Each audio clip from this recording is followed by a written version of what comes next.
Lorsque j'ai accepté la course ce soir-là à Lyon, je n'avais aucune idée que ce qui semblait être un simple travail deviendrait un cauchemar inexplicable.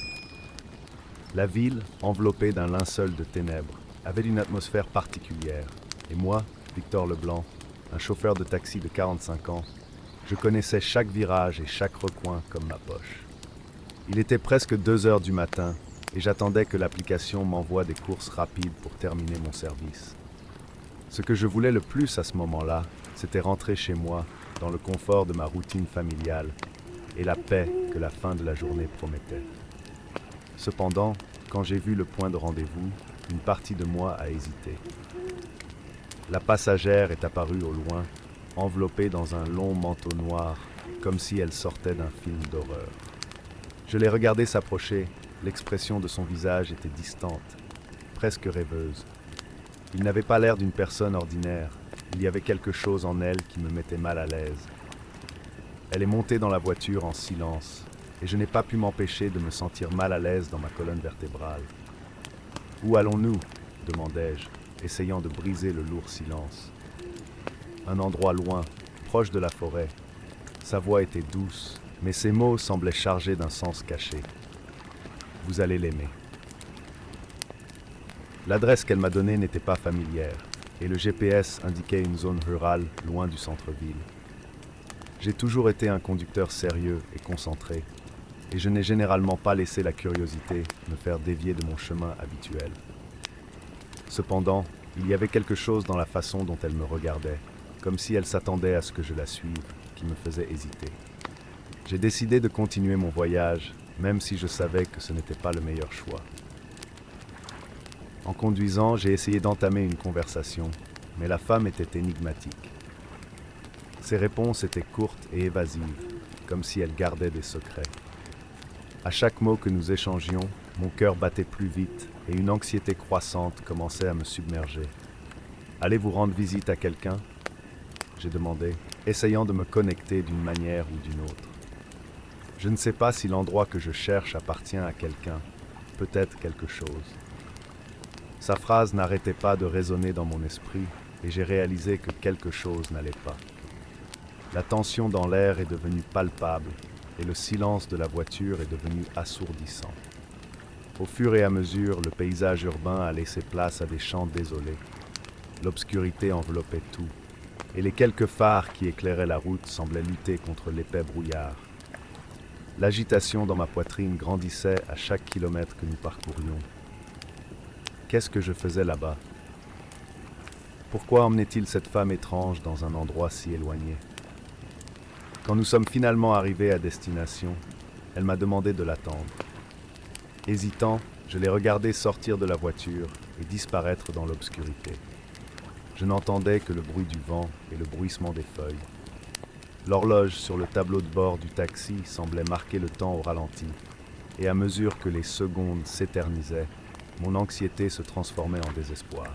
« Où es-tu » j'ai appelé, mais la seule réponse a été l'écho de ma propre voix. J'ai décidé d'attendre un peu plus longtemps, mais l'inconfort grandissait. J'ai regardé la banquette arrière et quelque chose a attiré mon attention. Un message a été griffonné sur le cuir. « Vous n'êtes jamais seul. » Mon cœur s'est emballé. Était-ce une blague? Que voulait-elle dire par là? Le sentiment de ne pas être seul est devenu encore plus réel, comme si l'obscurité elle-même me regardait. Poussé par une impulsion inexplicable, je suis sorti du taxi et j'ai décidé de la chercher. Le terrain était vide et froid, et chaque pas que je faisais semblait m'éloigner de la sécurité de la voiture.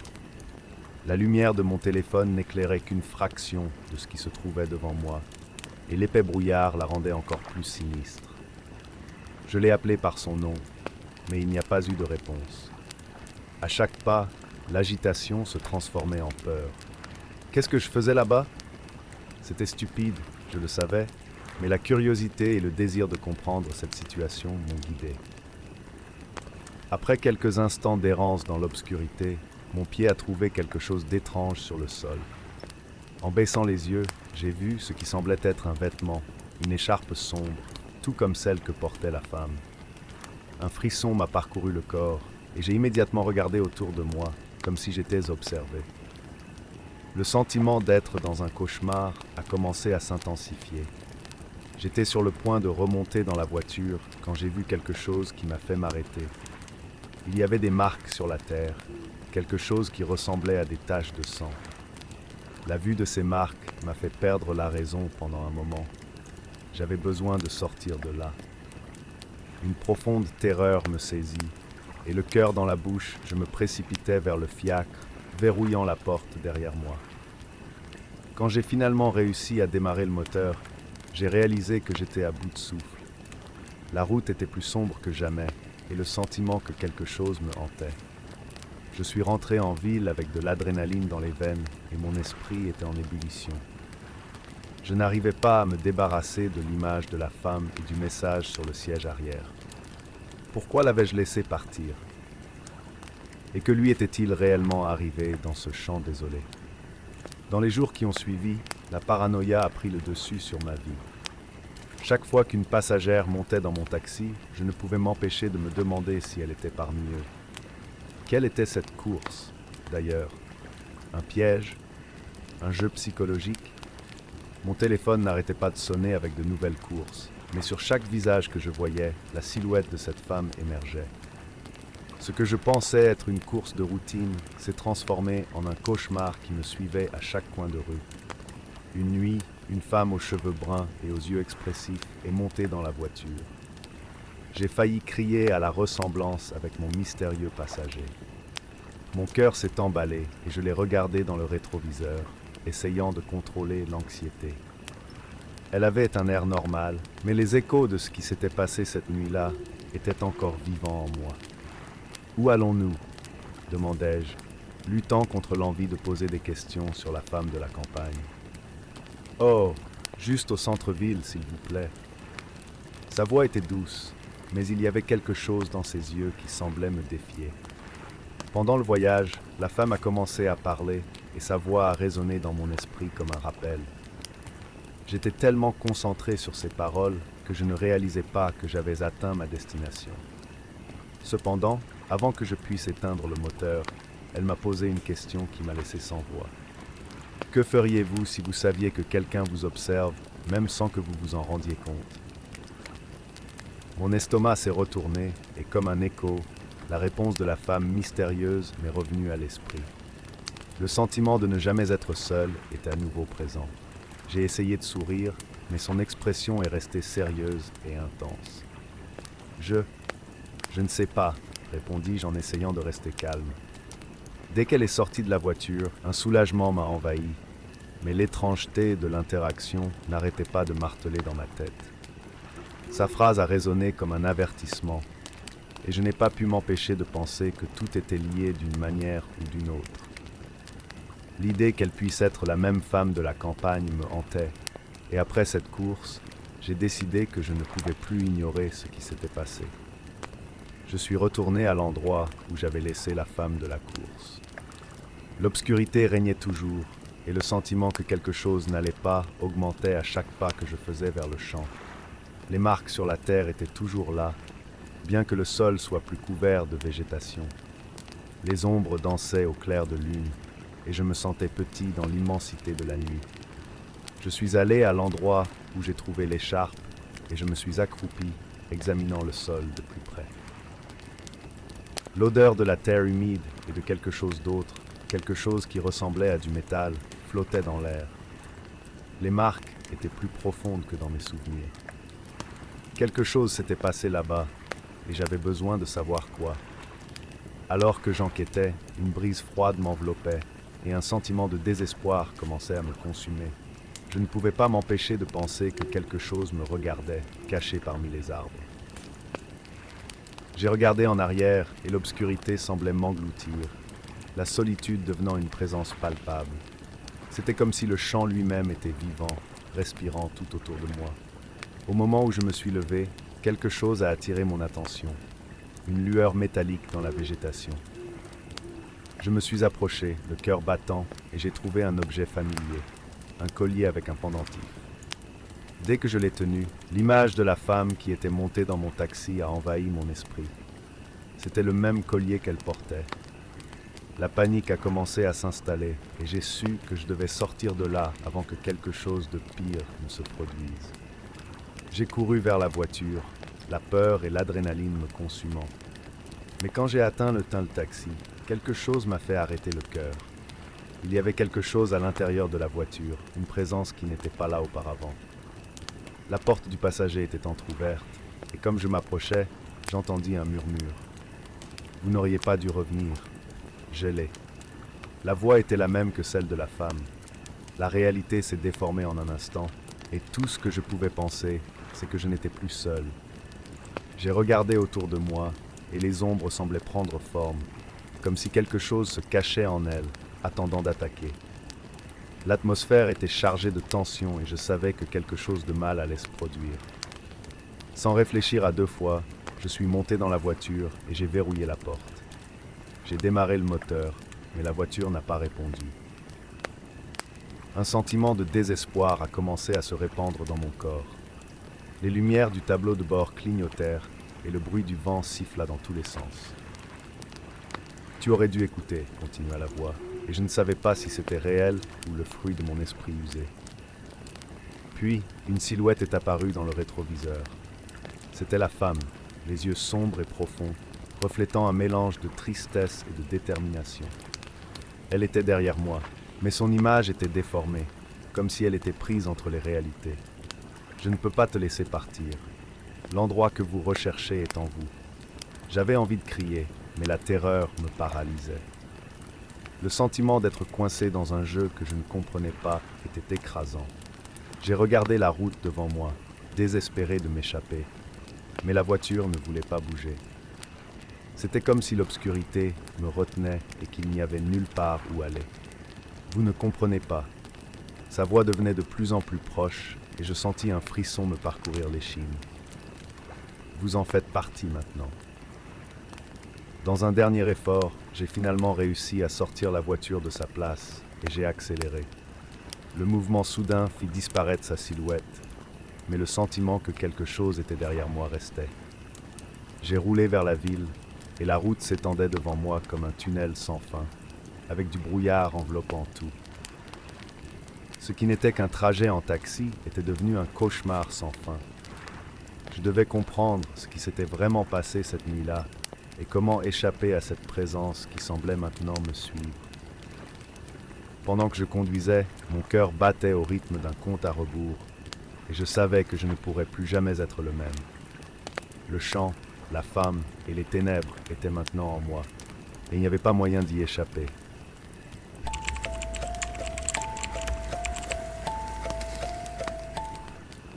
J'étais dans la dernière heure de l'équipe de nuit, avec le silence absolu qui envahit les rues périphériques de Mexico. Les phares des lampadaires clignotaient par intermittence et les ombres dansaient dans le rétroviseur de mon taxi, une voiture déjà usée, mais qui ne m'a jamais laissé tomber. C'était juste une aube comme les autres, jusqu'à ce que cet homme monte dans mon taxi, titubant, avec une expression paniquée et sa chemise imbibée de sang. Il n'a rien dit tout de suite, s'est simplement laissé tomber sur le banc, haletant, pressant le côté de son corps comme s'il tenait quelque chose à l'intérieur. « Où » demandai-je, essayant de rester calme. « N'importe où, loin d'ici » murmura-t-il, la voix s'estompant. « Ils sont après moi. » J'aurais dû refuser la course, mais quelque chose en moi m'a arrêté. J'avais ce sentiment, un étrange besoin d'aide, un sens des responsabilités pour chaque personne qui montait dans mon taxi. C'était comme si, à l'intérieur de ma voiture, j'étais plus qu'un simple conducteur. J'étais un protecteur, quelqu'un en qui ces passagers temporaires pouvaient avoir confiance. J'ai filé à travers les rues sombres, sans trop le regarder. Mes questions se sont coincées dans ma gorge, mais il a fini par se mettre à parler, entre un gémissement de douleur et un autre. « Ils ne vont pas s'arrêter, pas après ce que j'ai fait, » a-t-il dit, serrant fermement la plaie. J'ai regardé rapidement, essayant de comprendre ce que cela signifiait, mais son expression ne m'a donné aucun indice. Au lieu de cela, il détourna le regard, comme si le poids même de ses mots était plus que ce qu'il pouvait supporter. C'est alors que j'ai remarqué quelque chose dans le rétroviseur. Un phare lointain, filant vers nous. Une moto, peut-être deux. Il était presque 4 heures du matin, et les seuls qui allaient si vite à ce moment-là n'étaient pas seulement des conducteurs pressés. J'ai senti mon sang se glacer. Mes mains ont serré le volant et j'ai commencé à penser à une issue de secours. On nous suit, marmonnai-je, gardant ma voix basse, essayant de ne pas paniquer. Il tourna la tête avec une terreur évidente et je sus que je n'avais pas le temps de douter de ses intentions. Mon instinct m'a dit que je devais le sortir de là, mais une autre partie de moi voulait l'abandonner sur le champ. « Venez, tournez-vous !» il a crié, montrant une rue étroite qui traversait la favela locale. J'ai fait le virage brusquement, en essayant de ne pas perdre le contrôle de la voiture, mais les motos ont continué à nous suivre, rapides et décisives. Chaque fois que je regardais dans le rétroviseur, les lumières se rapprochaient, fendant le silence de l'aube d'un grondement menaçant. Dans une tentative désespérée de déjouer les poursuivants, j'ai traversé une ruelle étroite qui menait à une place abandonnée, où des vandales avaient incendié une voiture il y a des semaines. L'odeur de la fumée flottait encore dans l'air. Mais ce n'était pas suffisant pour perdre les gars. Ils sont restés fermes, comme s'ils avaient déjà planifié chaque virage que j'allais faire. « Tu t'es amusé avec des gens dangereux, n'est-ce pas ?» demandai-je. La voix basse et lourde, mais il hocha simplement la tête, comme s'il admettait que c'était confesser un péché mortel. C'est alors qu'il m'a regardé droit dans les yeux, l'expression entre la peur et la culpabilité. « Matteo, vous ne devriez pas faire ça. Maintenant, vous êtes impliqué, vous savez ?» Cette phrase m'est tombée dessus comme un poids mortel. Nous jouions à un jeu de vie ou de mort, et j'avais été entraîné dedans sans même connaître les règles. Soudain, il ouvrit la fenêtre, regardant dehors, essayant de voir quelque chose au-delà de l'obscurité. Je pris le moment de jeter un coup d'œil à sa blessure. Du sang frais coulait encore, mais il semblait qu'il y avait une coupure profonde à cet endroit, comme si elle avait été faite par quelque chose de pointu. Mon esprit tournait, essayant de déchiffrer ce qu'il aurait pu faire pour être dans cette situation. Notre prochaine destination était une autoroute marginale, car mon plan était d'accélérer et, espérons-le, d'atteindre un poste de police. Mais il a compris mon intention et m'a attrapé le bras, presque en suppliant. « Non, pas de police. S'ils m'attrapent, ils te tueront aussi, » murmura-t-il, une menace qui semblait aussi naturelle que l'appel initial à l'aide. Il ne bluffait pas. Soudain, quelque chose a crépitant à côté de la voiture. Des coups de feu. J'ai fait une embardée pour éviter le pire, mais le son était indubitable. Il y avait des coups de feu, et ils se rapprochaient de plus en plus. J'ai fait une embardée dans une rue moins fréquentée, essayant de rester calme, mais l'adrénaline m'a fait trembler les mains. Chaque virage que je faisais semblait nous enfoncer davantage dans un labyrinthe sans issue. Le bruit des motos était plus proche, et j'entendais des voix au loin, comme si elles se moquaient de notre tentative d'évasion. Puis, il a fait une confession qui m'a glacé l'âme. J'ai travaillé pour eux, j'ai fait des choses dont je n'aurais jamais pensé être capable. Sa voix était presque une lamentation, une supplication silencieuse. Et puis il m'a regardé avec des yeux larmoyants. Et maintenant, ils veulent effacer tous les détails. Mon corps était tendu, et à chaque virage, j'avais l'impression que la voiture portait un poids plus important. Mais d'une manière ou d'une autre, une force presque irrationnelle m'a permis de continuer. Je ne pouvais pas simplement le laisser derrière. Mais je ne savais pas non plus combien de temps je pourrais encore tenir ce rythme. Finalement, dans une tentative désespérée, je suis entré dans une rue sans issue, mais qui avait une ruelle étroite au bout. Je lui ai fait un geste rapide pour qu'il sorte de la voiture. « Allez là-bas, Feuille, je vais les distraire. » Il hésita, mais le bruit des motos qui approchaient le convainquit. Il est descendu en me remerciant à peine et a disparu dans l'obscurité. Les poursuivants, voyant la voiture arrêtée, ont filé droit vers moi. Mais j'ai fait demi-tour et je suis retourné vers la périphérie, mon cœur battant comme un tambour assourdissant. Quelques minutes plus tard, j'ai réussi à les repousser et je me suis finalement arrêté sur une avenue principale, lumineuse et assez animée pour que je puisse respirer. Le sentiment de soulagement a rapidement été remplacé par une peur résiduelle, quelque chose que je n'avais jamais ressenti aussi intensément. Après cette nuit, j'ai décidé d'arrêter de travailler de nuit. Non pas parce que j'avais peur de nouveaux dangers, mais parce que je me rendais compte à quel point j'étais proche de tout perdre. J'ai commencé à regarder chaque passager avec méfiance, comme si je pouvais trouver dans leurs yeux la même expression de désespoir et de culpabilité que je voyais chez cet homme. Et depuis, chaque fois que je vois le reflet des lumières de la ville dans les fenêtres de mon taxi, je me souviens de cette aube et de l'ombre, de quelque chose de beaucoup plus grand et plus sombre qui a été laissé derrière.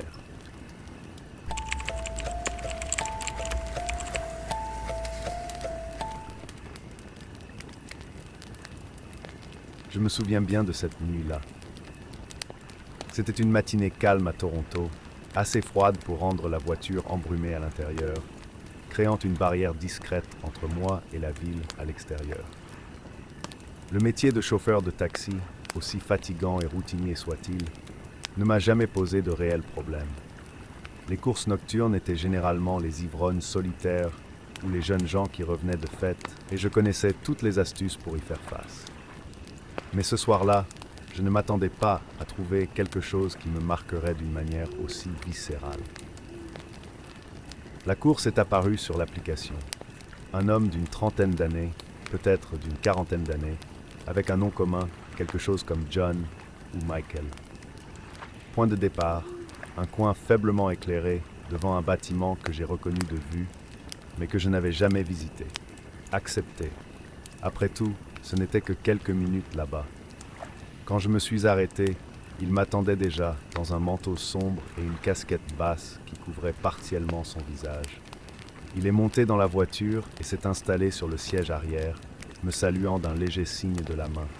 Sans lever les yeux, j'ai dit « bonne nuit » qui semblait avoir un poids supplémentaire, quelque chose que je n'ai pas pu identifier immédiatement. « Abigail, n'est-ce pas ?» Dire. Au début, je n'y pensais pas beaucoup. Le nom était sur l'application, il était clair qu'il connaissait mon nom.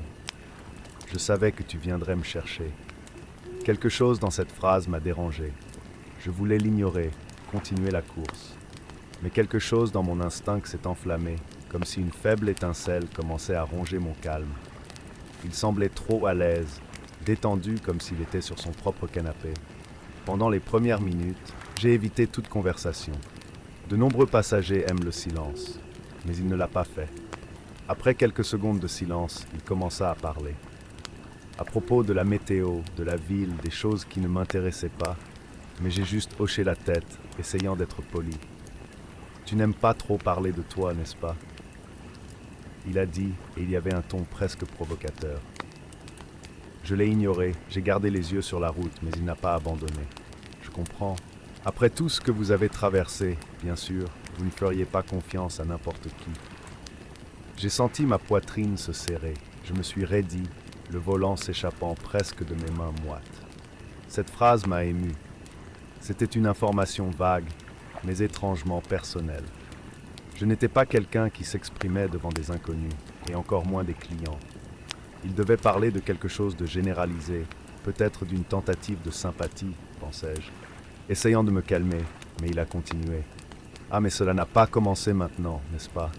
Depuis ce temps avec son ex, c'était James, n'est-ce pas? » L'air s'est échappé de mes poumons, c'était impossible. James avait été une partie de ma vie que je gardais sous clé, quelque chose que même mes amis les plus proches ne connaissaient pas en profondeur. Cet homme en savait trop. Une angoisse a commencé à prendre forme dans mon estomac, mais je devais la contrôler pour ne pas montrer de faiblesse. Je suis désolé, mais... Comment le sais-tu? Ma voix est sortie plus faible que je ne l'aurais souhaité, mais toujours assez ferme pour ne pas trahir la panique qui grandissait en moi. Il éclata d'un rire court et sec. J'en sais plus que tu ne le penses, Abigail. Je sais, par exemple, ce que tu t'es dit ce soir-là, quand tu étais seule, en te demandant ce que tu aurais pu faire différemment. Je sais que vous pensiez que c'était de votre faute. C'était comme un coup direct à l'âme. Mes pensées étaient brouillées, luttant pour trouver une logique qui justifierait comment cet étranger connaissait des détails aussi intimes. Non seulement il a mentionné les faits, mais il semblait comprendre mes émotions, les couches de culpabilité et de regret que j'avais gardées pendant des années. C'était comme si c'était dans ma tête. J'ai pensé à arrêter la voiture, exigeant une explication. Mais ensuite, il s'est penché en avant, trop près de mon visage, avec un regard perçant, presque vide. Ne me regardez pas comme ça. Je ne fais que vous dire la vérité, quelque chose que vous essayez de cacher, même à vous-même. Cette voix avait un ton sombre, et pour la première fois, je me suis senti vulnérable, comme si j'étais piégé dans cette voiture, avec quelque chose de plus qu'un simple passager, quelque chose de dangereux. J'avais envie de retirer mes mains du volant et de crier, mais il était hypnotisant. Chacun de ces mots semblait creuser plus profondément. Tu t'en veux toujours, n'est-ce pas? Pour ce qui est arrivé à ton frère, murmura-t-il, presque comme s'il se parlait à lui-même. Je me suis figé. Personne n'était au courant de cette histoire. Personne à part ma mère et quelques personnes du passé. C'était un fantôme que je portais, quelque chose que j'essayais d'oublier de toutes mes forces. J'ai fermé les yeux une seconde, et l'image d'un hôpital froid et pâle m'est revenue à l'esprit, ainsi que le bruit des machines qui émettaient des bips.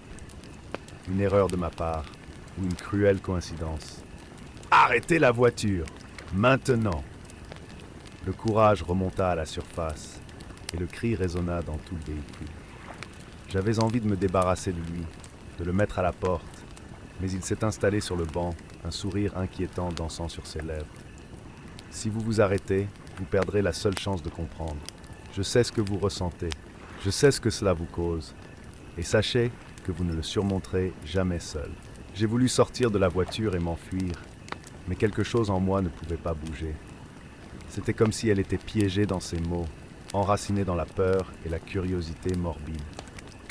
La panique se mêlait à un sentiment presque hypnotique d'avoir besoin d'entendre ce qu'il avait à dire. « Continuez, murmura-t-il d'un ton presque doux. Nous irons jusqu'au bout de cette course, ensemble. » À contre-cœur, j'ai accéléré à nouveau. Le chemin semblait avoir été transformé. Les rues familières semblaient maintenant menaçantes, trop désertes, comme si la ville elle-même était silencieuse pour regarder notre affrontement. Il a continué à parler, retirant chaque détail, chaque souvenir enfoui, chaque traumatisme que j'avais repoussé au fond de mon esprit. Il parlait d'une manière calculatrice, sachant exactement où appuyer, comme un bourreau psychologue arrachant la vérité à une âme tourmentée. Plus il parlait, plus je m'enfonçais dans cet abîme, la ligne entre la réalité et le cauchemar s'effilochant, transformant ma voiture en une cage de torture mentale. Lorsque nous sommes finalement arrivés à destination, il m'a jeté un dernier regard, sérieux et sans la moindre émotion. Tu te souviendras de cette nuit-là, Abigail, et vous vous demanderez si je suis réel, ou si je ne suis qu'une partie de ta propre culpabilité, en grandissant, en manifestant. J'ai regardé en arrière, désespéré de comprendre ce qu'il voulait, qui il était, mais il a juste ouvert la porte et a disparu dans l'obscurité. Pendant un instant, j'ai été paralysé, le moteur toujours en marche, mon cœur battant dans ma poitrine. Cette nuit-là, c'était comme si quelque chose avait été planté en moi. Je suis rentré chez moi, mais le sentiment d'être observé m'a suivi.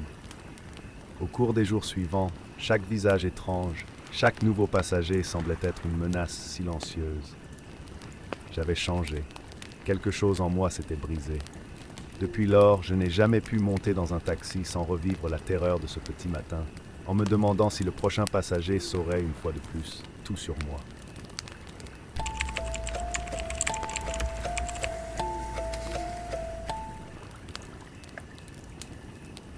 La vie nocturne à Dubaï a toujours eu un charme particulier. Les lumières de la ville brillent comme des étoiles artificielles, et la brise chaude du désert apporte avec elle des murmures de mystère et d'aventure. Je m'appelle Jamal Hassan, je suis chauffeur de taxi de nuit, un travail qui me donne la liberté d'explorer tous les recoins de cette métropole animée.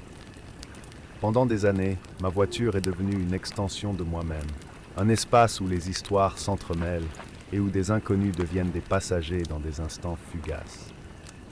Connu pour ma patience et ma volonté d'accepter des trajets que les autres conducteurs évitent souvent, je me targuais de ma capacité à accepter les bizarreries de l'autre. Cependant, cette nuit-là, j'étais sur le point de me lancer dans une course qui mettrait au défi non seulement ma compréhension du monde, mais aussi la nature même de la réalité. Il était près de minuit quand l'homme est monté dans mon taxi. Il avait l'air déplacé, comme s'il avait été arraché d'un autre endroit, loin des lumières vives de la ville. Il portait une cape sombre qui l'entourait presque complètement, et sa présence émanait d'une étrangeté que je ne pouvais ignorer. Ses yeux, qui brillaient sous l'ombre de la capuche, avaient une intensité troublante. Dès qu'il a fermé la porte, une vague d'inconfort a parcouru mon corps. L'air me semblait plus dense, presque palpable, comme si la nuit respirait autour de moi. « Emmenez-moi dans le désert », a-t-il demandé, sa voix grave et mélodieuse résonnant comme un écho sur les parois de la voiture. J'avoue que j'ai hésité. La plupart des passagers avaient l'habitude de demander des destinations plus courantes, des sites touristiques ou des quartiers branchés. Le désert, surtout à cette heure de la matinée, n'était pas une demande normale. Une partie de moi a voulu refuser, lui suggérant de choisir un endroit plus approprié. Cependant, la curiosité qui me consumait ne pouvait être ignorée.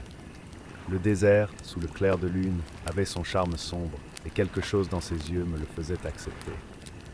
En l'espace de quelques secondes, le moteur de la voiture ronronna et le voyage vers l'inconnu commença. Pendant que nous roulions, le silence de la voiture a été rempli par les paroles énigmatiques de mon passager. Il parlait de la vie et de la mort, comme s'il dévoilait les secrets de l'univers. Chaque question qu'il me posait me semblait être un test, une provocation. Il explorait mon esprit, remettait en question mes croyances et ma façon de voir la vie. L'air a commencé à changer, devenant plus lourd, plus dense. La température de la voiture semblait avoir chuté, et je me suis demandé si c'était le résultat de la conversation ou si quelque chose de plus sinistre approchait. Vous êtes-vous déjà demandé ce qu'il y a vraiment au-delà de ce monde ? Demanda-t-il en regardant par la fenêtre les dunes éclairées par la lune. Ce que vous voyez et ce que vous ressentez ne sont que des fragments de la vraie réalité. J'ai essayé de garder la conversation légère, en détournant le sujet vers quelque chose de plus banal, mais il a continué, plus profond et plus sombre dans ses réflexions. Le chemin est devenu plus désert et solitaire, et l'atmosphère à l'intérieur de la voiture semblait devenir plus tendue à chaque kilomètre parcouru.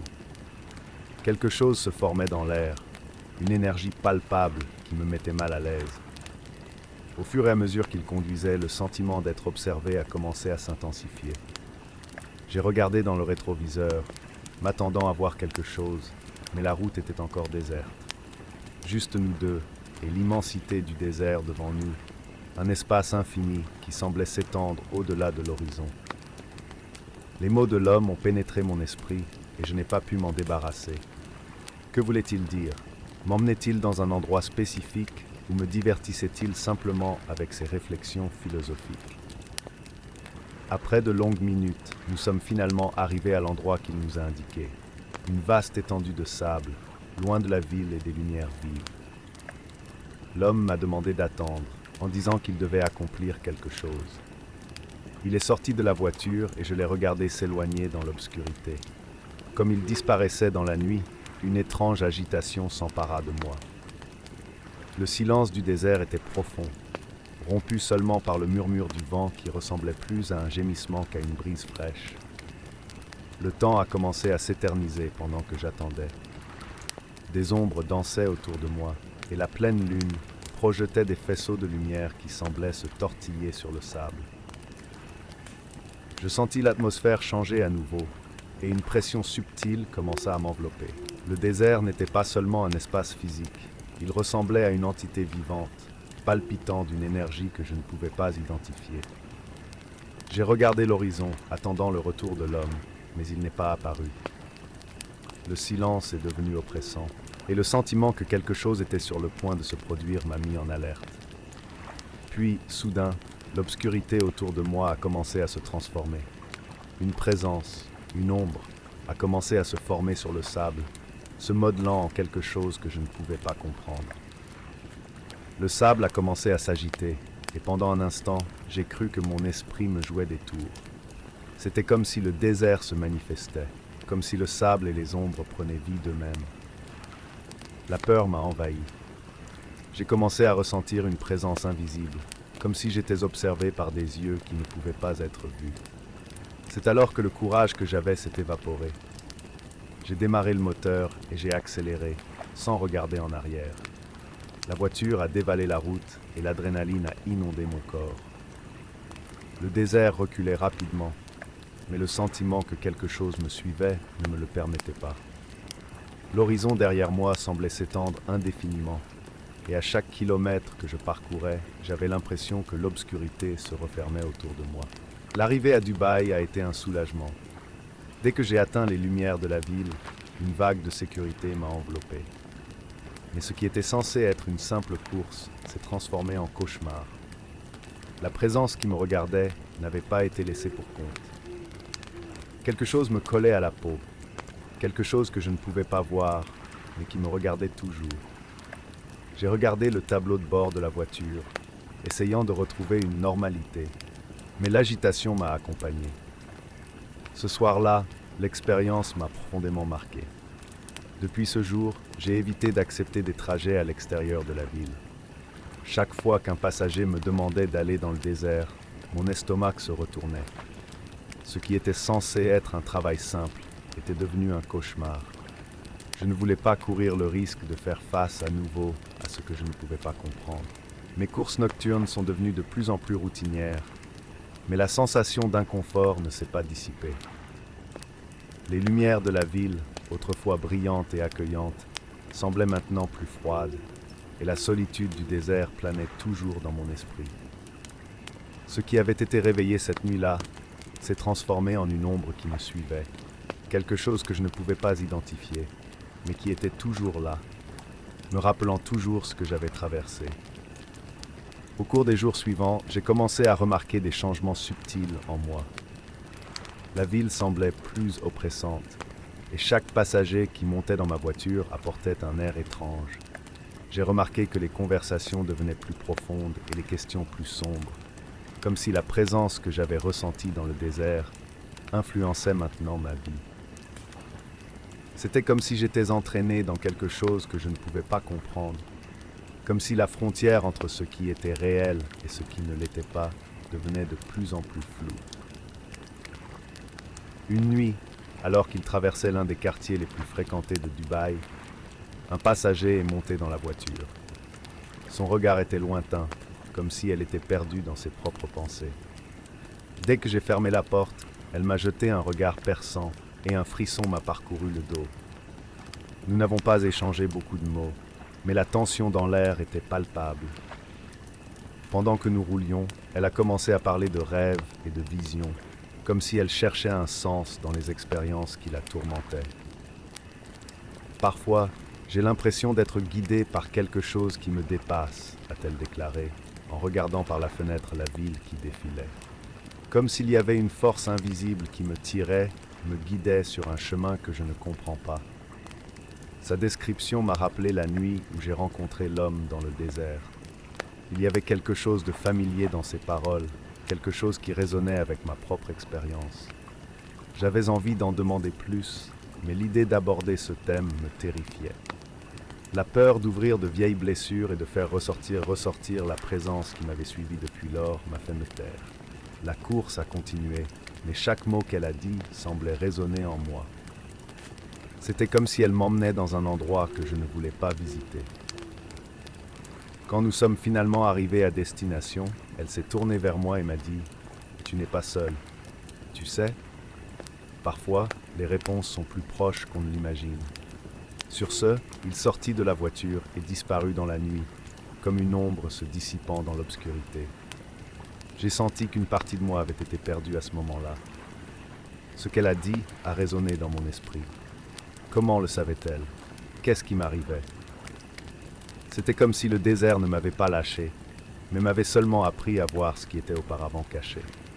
Cette nuit-là, l'agitation s'est intensifiée. J'ai commencé à me poser des questions sur ma réalité et sur ce que cela signifiait vraiment d'être chauffeur de taxi dans une ville aussi grande et lumineuse. Les conversations avec les passagers sont devenues plus introspectives et sombres.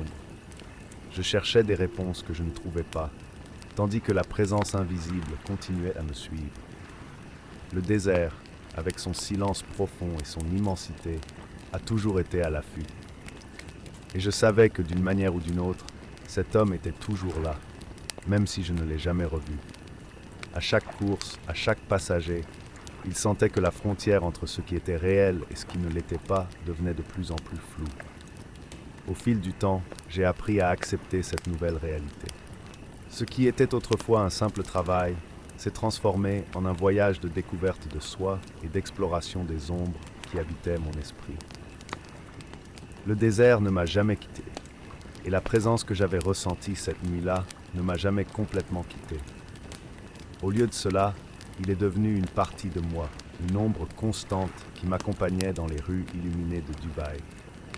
Ainsi, chaque soir, alors que je conduisais sous les lumières de la ville, j'avais l'impression de ne pas seulement transporter des passagers, mais aussi d'explorer les profondeurs de ma propre existence.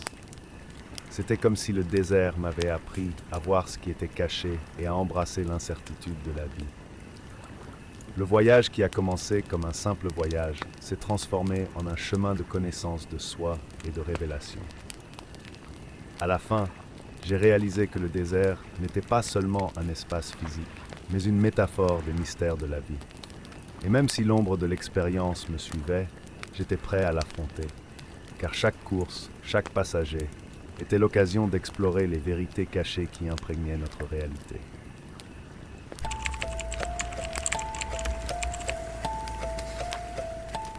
Hong Kong, avec ses lumières vives et ses rues animées, a toujours été ma maison. Je suis Sophia Liao, une conductrice de taxi qui connaît tous les méandres de cette ville frénétique. Mes journées sont souvent remplies de conversations avec les passagers, de la musique apaisante de la radio et du bruit des moteurs en mouvement. Aussi difficiles que soient les nuits, je me sens fort et confiant au volant. J'ai déjà été confronté à des situations tendues, mais rien ne pouvait me préparer à l'expérience que j'allais vivre. C'était une nuit chaude et humide. L'air était lourd de l'odeur de la nourriture de rue et de la clameur lointaine de la vie nocturne. Après une course tranquille, j'attendais un nouvel appel quand un homme est monté dans mon taxi. Il était grand, avec une expression tendue et des yeux qui semblaient lourds d'inquiétude. « Allez de Mott Street, vite », dit-il, sans autre explication. Dans le ton de sa voix, il y avait un mélange d'urgence et de désespoir. Alors que je filais vers la ruelle, un sentiment d'inconfort a commencé à m'envelopper. C'était comme si quelque chose était sur le point de se produire, et cette intuition s'est réalisée lorsque l'homme a sorti une arme et l'a pointée sur moi.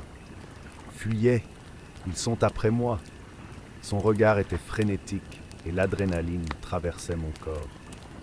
Ce qui était censé être une simple course est devenu une lutte désespérée pour la survie. Mon cœur battait la chamade alors que j'essayais de gérer la situation. « Qu'est-ce que tu veux de moi ?» demandai-je, essayant de rester calme, mais la tension dans ma voix était indéniable. « Conduisez, ne posez pas de questions !» a-t-il crié, sa voix résonnant dans le petit espace exigu du taxi. En dessous de moi, le moteur rugissait lorsque j'appuyais sur l'accélérateur, plongeant dans les rues sombres et sinueuses de Hong Kong. Alors que nous accélérions, j'ai remarqué que des voitures inconnues commençaient à apparaître derrière nous. Ils s'approchaient rapidement, comme des ombres dans une nuit sans lune. Qui sont-ils ? Mon esprit a crié, mais je n'ai pas eu le temps de réfléchir. L'instinct de survie m'a envahi. J'avais besoin de me débarrasser de ces poursuivants, mais la pression montait.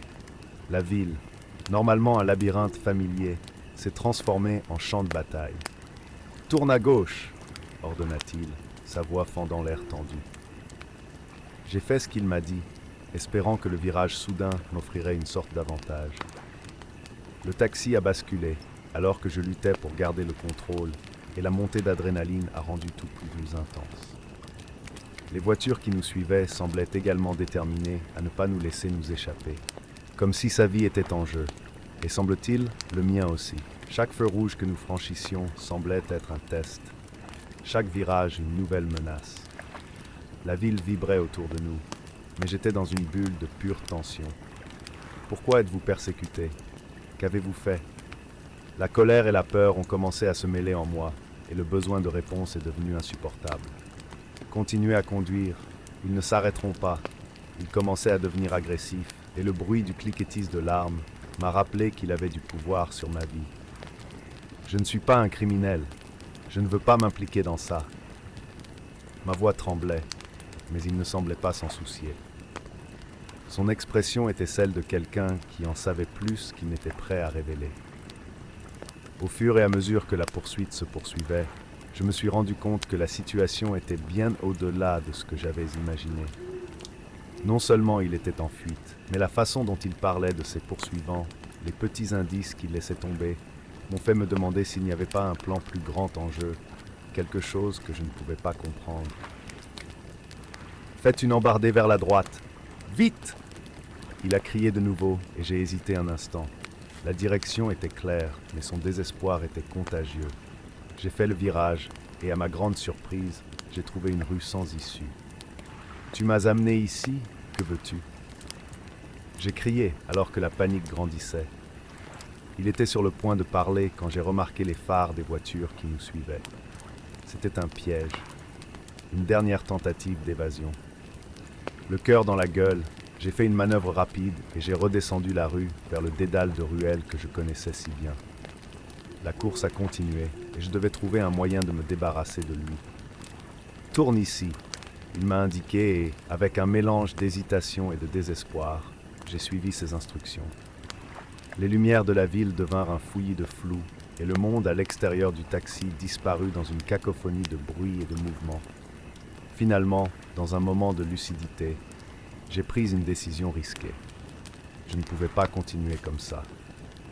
Ce n'était pas seulement sa vie qui était en danger, mais aussi la mienne. Avec une manœuvre audacieuse, j'ai pris un raccourci, me détournant vers un quartier plus isolé de la ville, loin des lumières et de l'agitation. C'était ma seule chance. « Où m'emmènes-tu » L'homme commençait à s'agiter. Je n'ai pas répondu.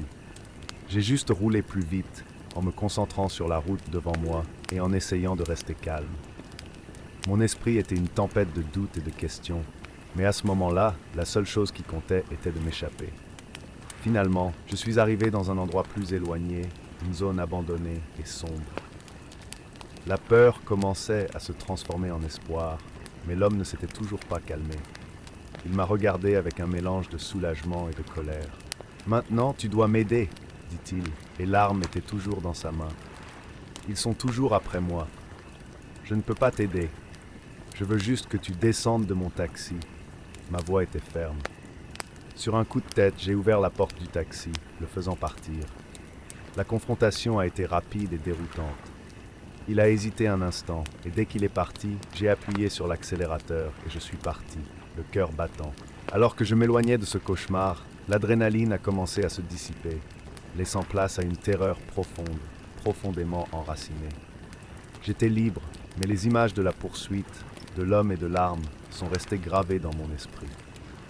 Dans les jours qui ont suivi, l'expérience a commencé à se transformer en un fantôme constant. Chaque fois qu'il faisait nuit et que je me préparais à conduire, la peur s'emparait de moi. Les rues de Hong Kong, autrefois animées et accueillantes, semblaient aujourd'hui oppressantes et menaçantes. J'ai développé une phobie de la conduite de nuit, chaque virage et chaque lumière me semblant être un souvenir de cette course folle.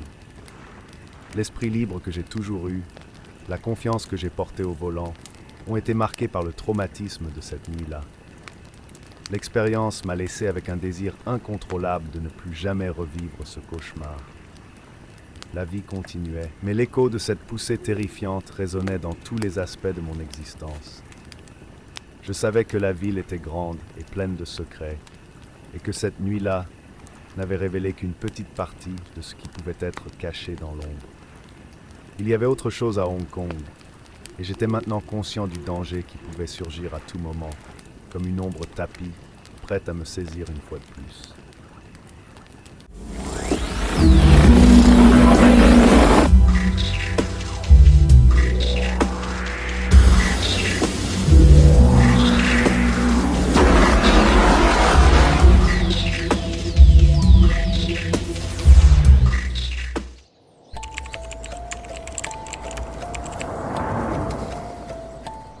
Lorsque j'ai accepté la course ce soir-là à Lyon, je n'avais aucune idée que ce qui semblait être un simple travail deviendrait un cauchemar inexplicable.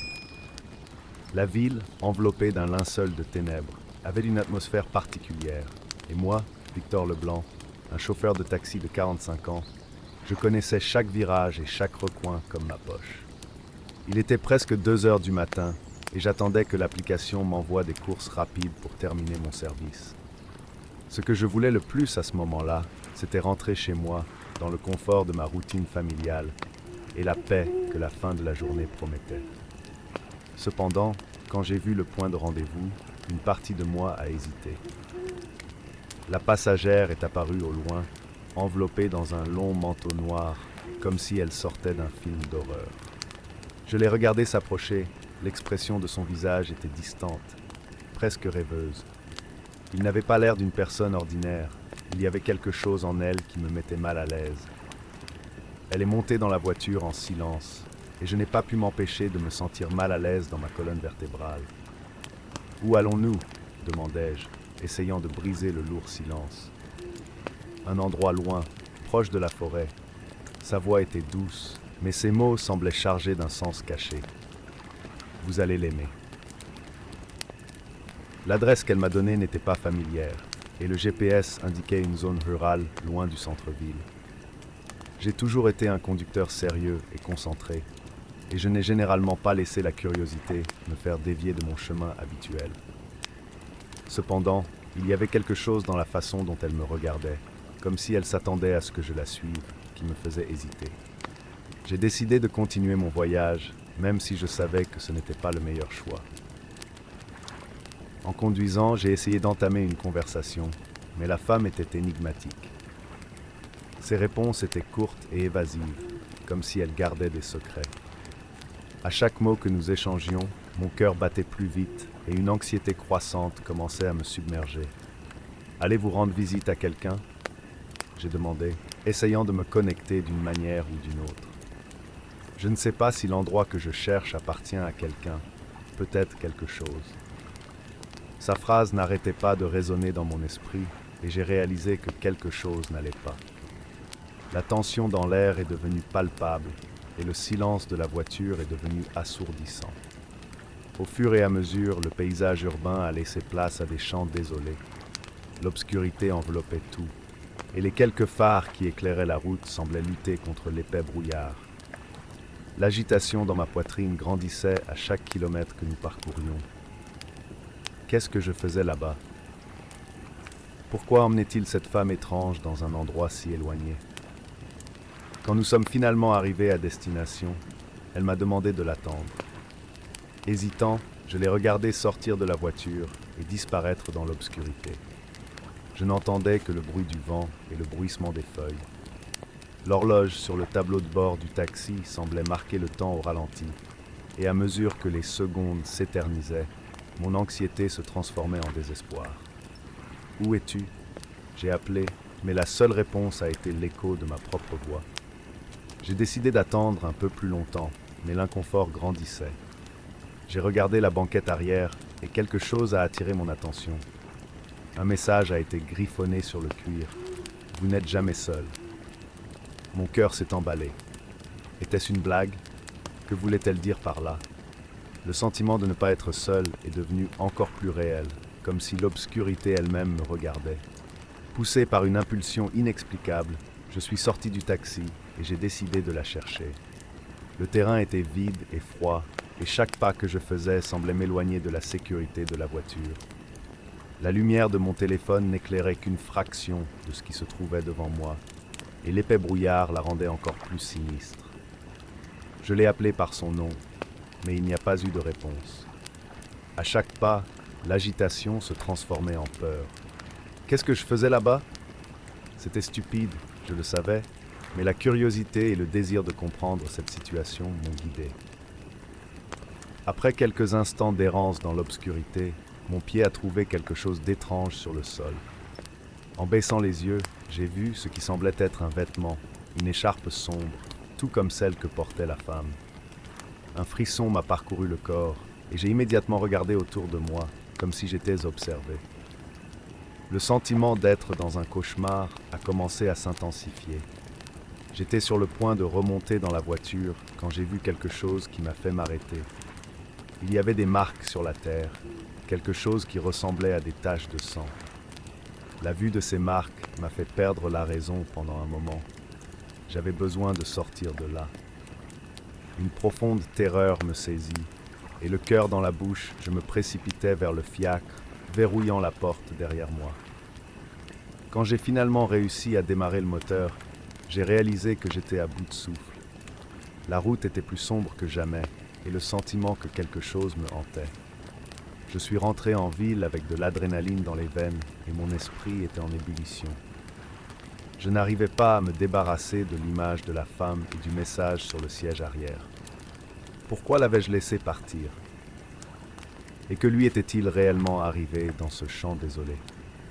Dans les jours qui ont suivi, la paranoïa a pris le dessus sur ma vie.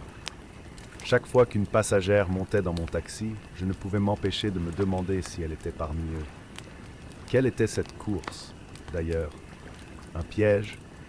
Un jeu psychologique?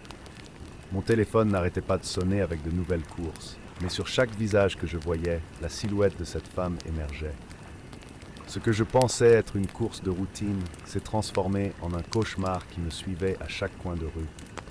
Une nuit, une femme aux cheveux bruns et aux yeux expressifs est montée dans la voiture. J'ai failli crier à la ressemblance avec mon mystérieux passager. Mon cœur s'est emballé et je l'ai regardé dans le rétroviseur, essayant de contrôler l'anxiété. Elle avait un air normal, mais les échos de ce qui s'était passé cette nuit-là étaient encore vivants en moi. « Où allons-nous » demandai-je, luttant contre l'envie de poser des questions sur la femme de la campagne. « Oh, juste au centre-ville, s'il vous plaît. » Sa voix était douce, mais il y avait quelque chose dans ses yeux qui semblait me défier. Pendant le voyage, la femme a commencé à parler et sa voix a résonné dans mon esprit comme un rappel. J'étais tellement concentré sur ses paroles que je ne réalisais pas que j'avais atteint ma destination. Cependant, avant que je puisse éteindre le moteur, elle m'a posé une question qui m'a laissé sans voix. Que feriez-vous si vous saviez que quelqu'un vous observe, même sans que vous vous en rendiez compte? Mon estomac s'est retourné et comme un écho, la réponse de la femme mystérieuse m'est revenue à l'esprit. Le sentiment de ne jamais être seul est à nouveau présent. J'ai essayé de sourire, mais son expression est restée sérieuse et intense. Je ne sais pas, répondis-je en essayant de rester calme. Dès qu'elle est sortie de la voiture, un soulagement m'a envahi, mais l'étrangeté de l'interaction n'arrêtait pas de marteler dans ma tête. Sa phrase a résonné comme un avertissement, et je n'ai pas pu m'empêcher de penser que tout était lié d'une manière ou d'une autre. L'idée qu'elle puisse être la même femme de la campagne me hantait, et après cette course, j'ai décidé que je ne pouvais plus ignorer ce qui s'était passé. Je suis retourné à l'endroit où j'avais laissé la femme de la course. L'obscurité régnait toujours, et le sentiment que quelque chose n'allait pas augmentait à chaque pas que je faisais vers le champ. Les marques sur la terre étaient toujours là, bien que le sol soit plus couvert de végétation. Les ombres dansaient au clair de lune, et je me sentais petit dans l'immensité de la nuit. Je suis allé à l'endroit où j'ai trouvé l'écharpe, et je me suis accroupi, examinant le sol de plus près. L'odeur de la terre humide et de quelque chose d'autre, quelque chose qui ressemblait à du métal, flottait dans l'air. Les marques étaient plus profondes que dans mes souvenirs. Quelque chose s'était passé là-bas, et j'avais besoin de savoir quoi. Alors que j'enquêtais, une brise froide m'enveloppait, et un sentiment de désespoir commençait à me consumer. Je ne pouvais pas m'empêcher de penser que quelque chose me regardait, caché parmi les arbres. J'ai regardé en arrière, et l'obscurité semblait m'engloutir, la solitude devenant une présence palpable. C'était comme si le champ lui-même était vivant, respirant tout autour de moi. Au moment où je me suis levé, quelque chose a attiré mon attention, une lueur métallique dans la végétation. Je me suis approché, le cœur battant, et j'ai trouvé un objet familier, un collier avec un pendentif. Dès que je l'ai tenu, l'image de la femme qui était montée dans mon taxi a envahi mon esprit. C'était le même collier qu'elle portait. La panique a commencé à s'installer, et j'ai su que je devais sortir de là avant que quelque chose de pire ne se produise. J'ai couru vers la voiture, la peur et l'adrénaline me consumant. Mais quand j'ai atteint le taxi, quelque chose m'a fait arrêter le cœur. Il y avait quelque chose à l'intérieur de la voiture, une présence qui n'était pas là auparavant. La porte du passager était entr'ouverte, et comme je m'approchais, j'entendis un murmure. « Vous n'auriez pas dû revenir. » Je l'ai. La voix était la même que celle de la femme. La réalité s'est déformée en un instant, et tout ce que je pouvais penser, c'est que je n'étais plus seul. J'ai regardé autour de moi, et les ombres semblaient prendre forme, comme si quelque chose se cachait en elles, attendant d'attaquer. L'atmosphère était chargée de tension et je savais que quelque chose de mal allait se produire. Sans réfléchir à deux fois, je suis monté dans la voiture et j'ai verrouillé la porte. J'ai démarré le moteur, mais la voiture n'a pas répondu. Un sentiment de désespoir a commencé à se répandre dans mon corps. Les lumières du tableau de bord clignotèrent et le bruit du vent siffla dans tous les sens.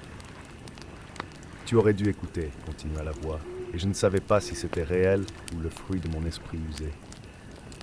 Puis, une silhouette est apparue dans le rétroviseur. C'était la femme, les yeux sombres et profonds, reflétant un mélange de tristesse et de détermination. Elle était derrière moi, mais son image était déformée, comme si elle était prise entre les réalités. Je ne peux pas te laisser partir. L'endroit que vous recherchez est en vous. J'avais envie de crier, mais la terreur me paralysait. Le sentiment d'être coincé dans un jeu que je ne comprenais pas était écrasant. J'ai regardé la route devant moi, désespéré de m'échapper, mais la voiture ne voulait pas bouger.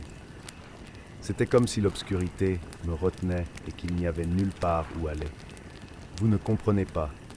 Sa voix devenait de plus en plus proche et je sentis un frisson me parcourir l'échine. Vous en faites partie maintenant. Dans un dernier effort, j'ai finalement réussi à sortir la voiture de sa place et j'ai accéléré. Le mouvement soudain fit disparaître sa silhouette, mais le sentiment que quelque chose était derrière moi restait. J'ai roulé vers la ville et la route s'étendait devant moi comme un tunnel sans fin, avec du brouillard enveloppant tout. Ce qui n'était qu'un trajet en taxi était devenu un cauchemar sans fin. Je devais comprendre ce qui s'était vraiment passé cette nuit-là et comment échapper à cette présence qui semblait maintenant me suivre. Pendant que je conduisais, mon cœur battait au rythme d'un compte à rebours et je savais que je ne pourrais plus jamais être le même. Le chant, la femme et les ténèbres étaient maintenant en moi et il n'y avait pas moyen d'y échapper.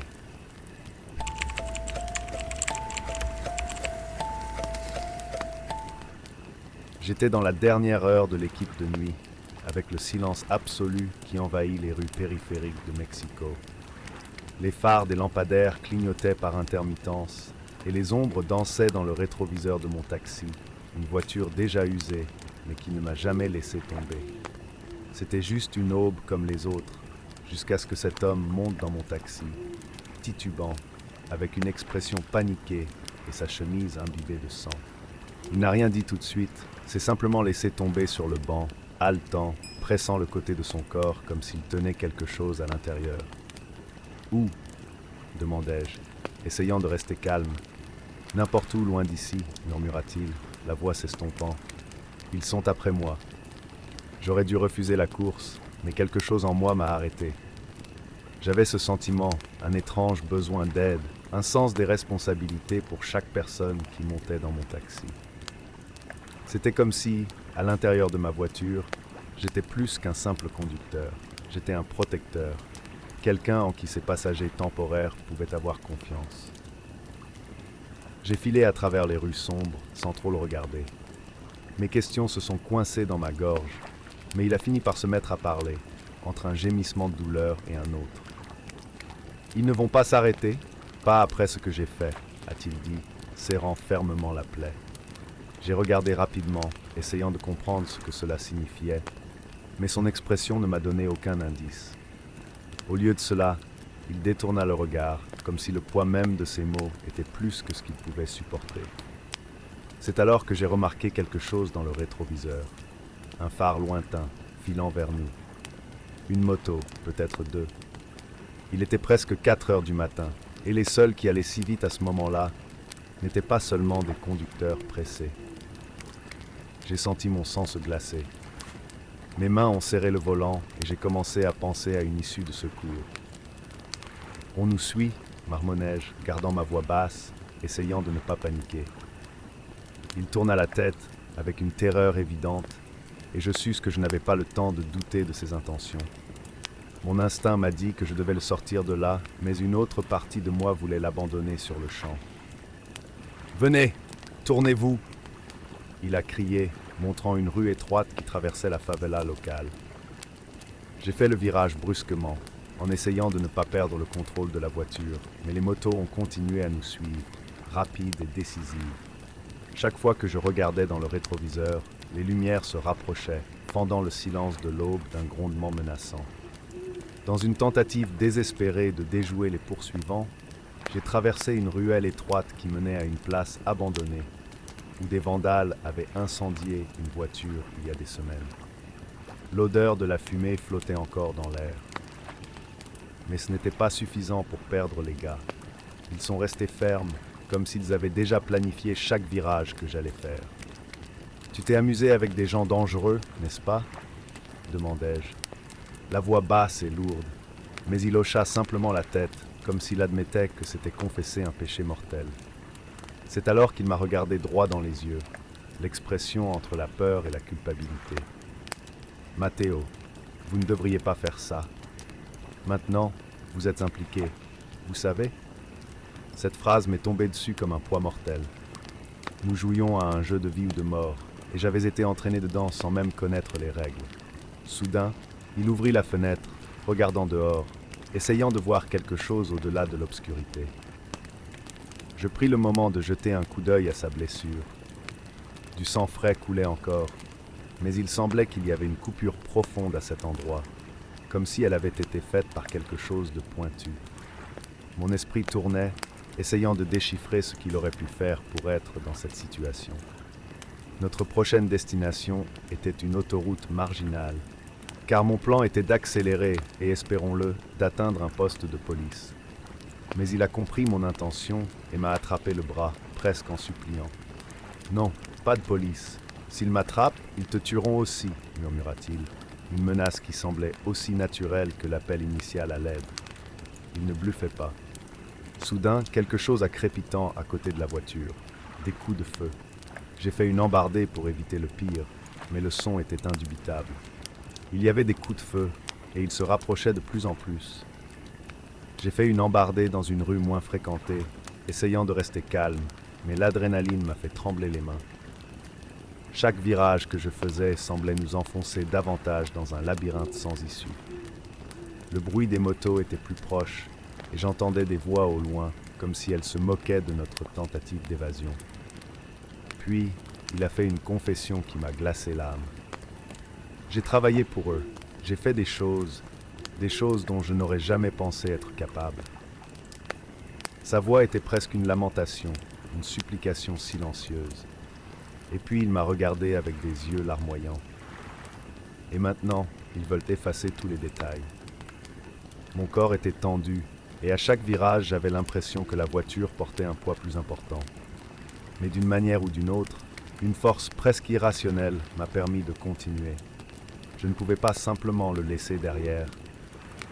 Mais je ne savais pas non plus combien de temps je pourrais encore tenir ce rythme. Finalement, dans une tentative désespérée, je suis entré dans une rue sans issue, mais qui avait une ruelle étroite au bout. Je lui ai fait un geste rapide pour qu'il sorte de la voiture. « Allez là-bas, Feuille, je vais les distraire. » Il hésita, mais le bruit des motos qui approchaient le convainquit. Il est descendu en me remerciant à peine et a disparu dans l'obscurité. Les poursuivants, voyant la voiture arrêtée, ont filé droit vers moi. Mais j'ai fait demi-tour et je suis retourné vers la périphérie, mon cœur battant comme un tambour assourdissant. Quelques minutes plus tard, j'ai réussi à les repousser et je me suis finalement arrêté sur une avenue principale, lumineuse et assez animée pour que je puisse respirer. Le sentiment de soulagement a rapidement été remplacé par une peur résiduelle, quelque chose que je n'avais jamais ressenti aussi intensément. Après cette nuit, j'ai décidé d'arrêter de travailler de nuit. Non pas parce que j'avais peur de nouveaux dangers, mais parce que je me rendais compte à quel point j'étais proche de tout perdre. J'ai commencé à regarder chaque passager avec méfiance, comme si je pouvais trouver dans leurs yeux la même expression de désespoir et de culpabilité que je voyais chez cet homme. Et depuis, chaque fois que je vois le reflet des lumières de la ville dans les fenêtres de mon taxi, je me souviens de cette aube et de l'ombre, de quelque chose de beaucoup plus grand et plus sombre qui a été laissé derrière.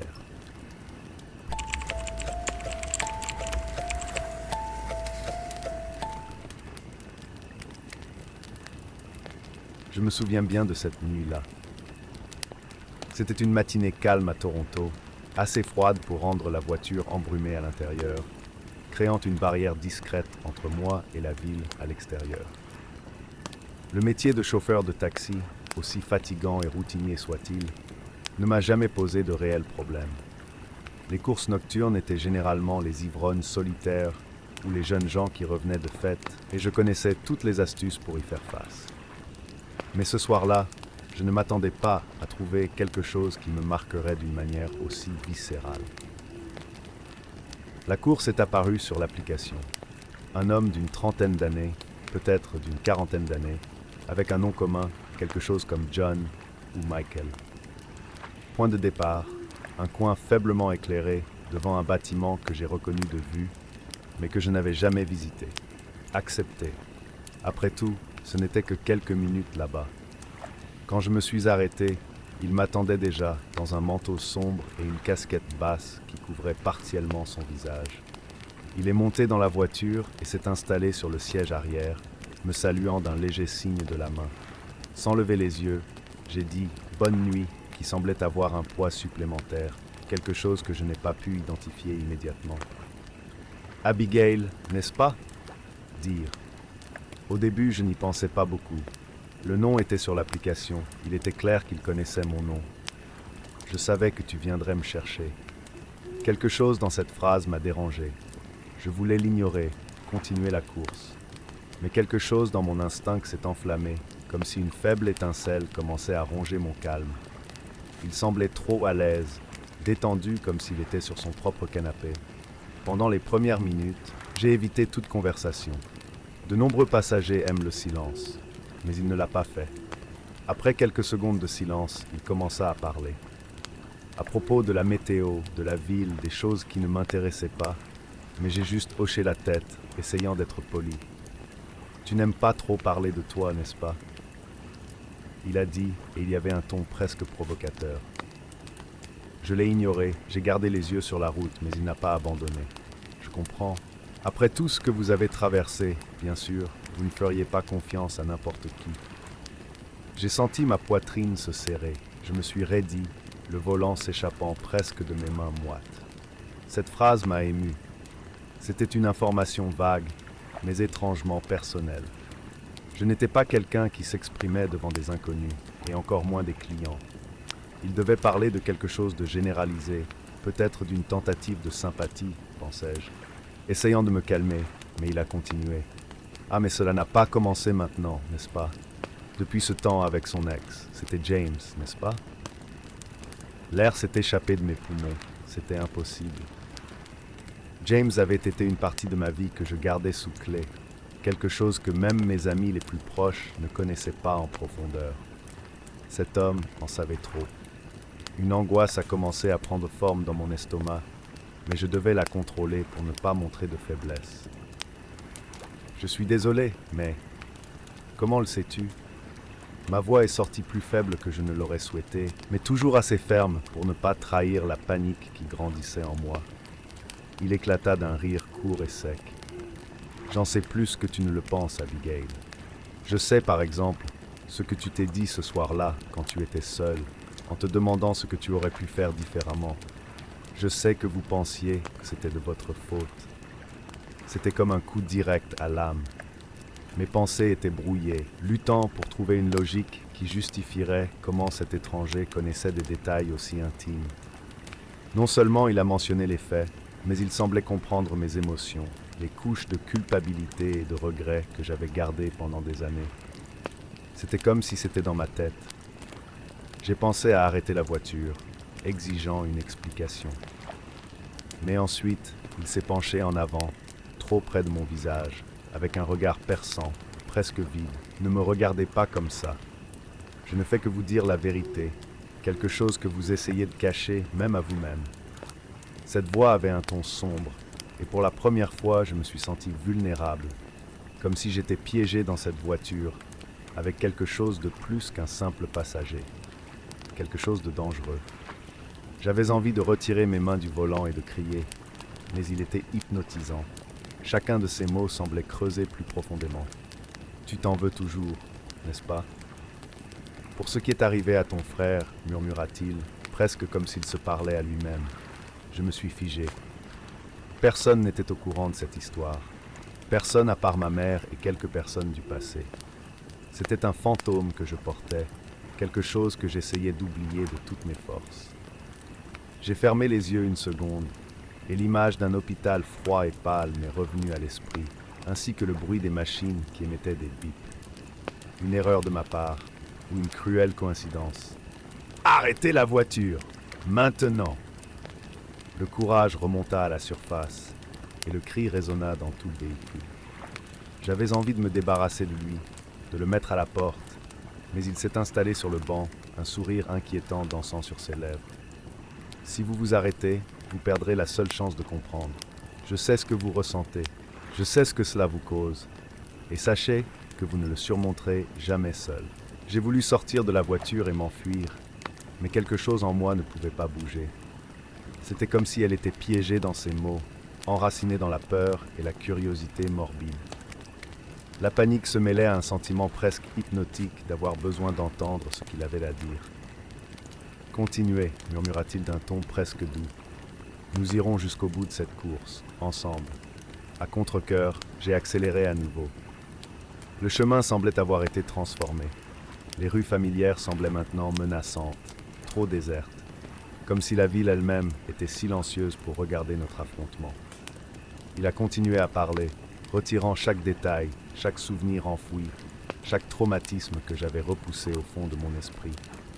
Il parlait d'une manière calculatrice, sachant exactement où appuyer, comme un bourreau psychologue arrachant la vérité à une âme tourmentée.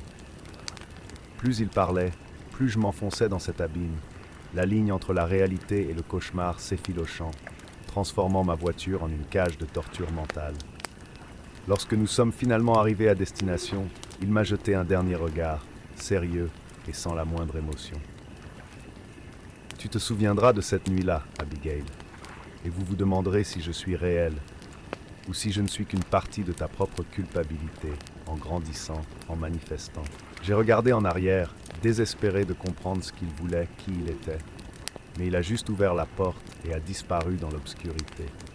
Pendant un instant, j'ai été paralysé, le moteur toujours en marche, mon cœur battant dans ma poitrine. Cette nuit-là, c'était comme si quelque chose avait été planté en moi. Je suis rentré chez moi, mais le sentiment d'être observé m'a suivi.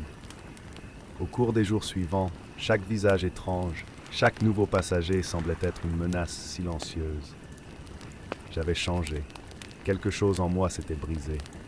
Depuis lors, je n'ai jamais pu monter dans un taxi sans revivre la terreur de ce petit matin, en me demandant si le prochain passager saurait une fois de plus tout sur moi.